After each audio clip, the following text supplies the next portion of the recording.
Yeah, I mean, I grew up in a crazy sports family. My mom was heavy into ballet. My father was a goalkeeper. His brother was a goalkeeper, and everybody was like playing soccer. And from my father's side, joined my father's games all the time. You know, I was behind his goals. He was often during the game talking to me. You know, like when the ball was away a little bit.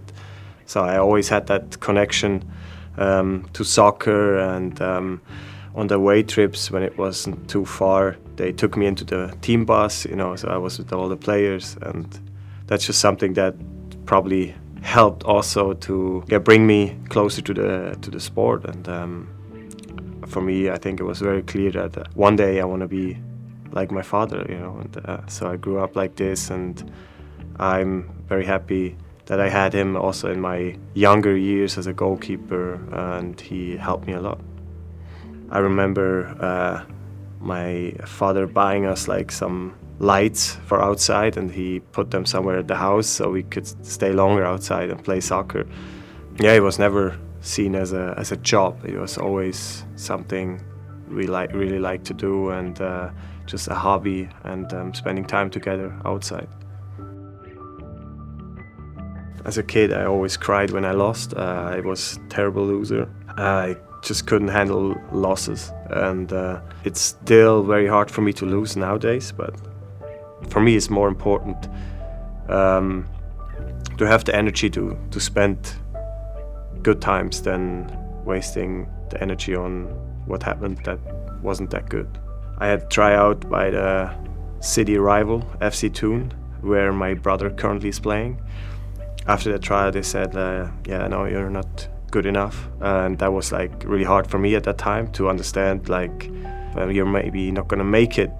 What I learned at that point, you know, like, it's just fun is the most important thing, you know, like I wake up every morning. I can't wait to eat breakfast here with the guys and then go to training. And the best advice is have fun and just try your best. Don't listen too much left and right, you know, what other people think. So it was when I was 17, when I was the third goalkeeper of the first team, and they just provided that mental coach for the team. They said, guys, you don't have to, but it's an option. So I thought, like, yeah, why not? I mean, it doesn't hurt, you know, if I go once. So I went to this guy, and we actually just talked about life, you know, nothing really mental things, you know.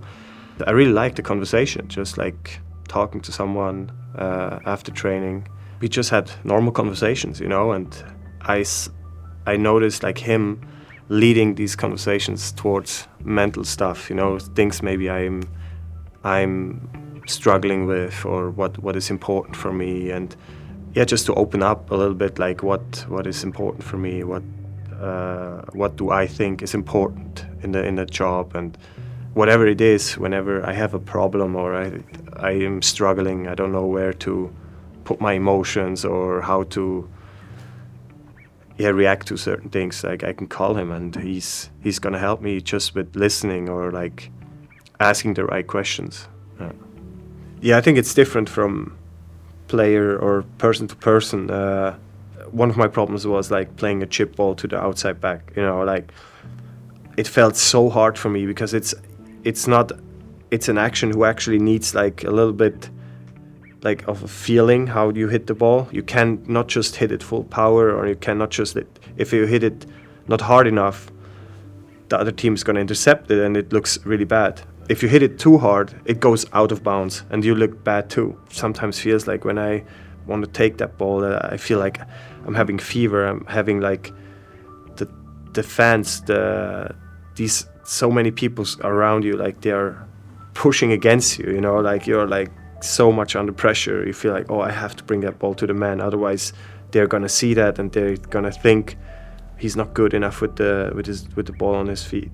I'm happy that I reached out or just tried him out back then when I had the opportunity, and I can just recommend it. Even if you're a guy who thinks like, yeah, I'm chill, you know, I don't really care if I lose or when I have a problem. I just go But I thought the same, like I just don't care what other people think, but you still do. You still read. You still read maybe newspaper, or you still read comments on Instagram. That's caring. If you just read it, it's in you, you know it. I've never had a season that long without a break, really. So I was really tired in my head the last couple of games we had. I just felt really burned out that way. And so what I learned now is also like, don't waste too much energy on things that didn't go your way, like after losses, being angry for too long or shouting around, trying to figure out what went wrong. At the end of the day, it's like you have to keep that energy because the season is so long. Don't stay too long in that game, like, we should have done this better, we should have done this better. We have coaches who are doing really good analysis, so I don't need to do that by myself. When I say I don't care that much anymore, it's like, it's not for everyone, like you have to know when to care, what people are important. And I talk to the team as well. Like I said, I don't really care what people think of me outside this building. I think it's always important that you are confident with yourself, but at the same time that you still are able to get criticized and not like see it as an attack on you personally. Still, people look at when they look for mental health or something, they think it's a weakness or something, or just talking about it. I completely disagree. I mean, mental health, talking about these things and doing stuff to being healthy in your mind is, I think, even more important than how you look. If you're going to the gym a lot, you're jacked, looking good. But if you're inside of you, you're broken, then it's way more dangerous than not being fit physically. I like to talk about these things, like for me, it's like something I went through. It's a part of my career, part of my life, and it brought me where I was, and I was playing in Dortmund. I was part of the national team who plays in the World Cup, and these are great achievements in my opinion, and I'm very proud of these things. So I think without mental coaches or mental coach and mental training that I did, it would have not been possible. So for me, it's one way to success.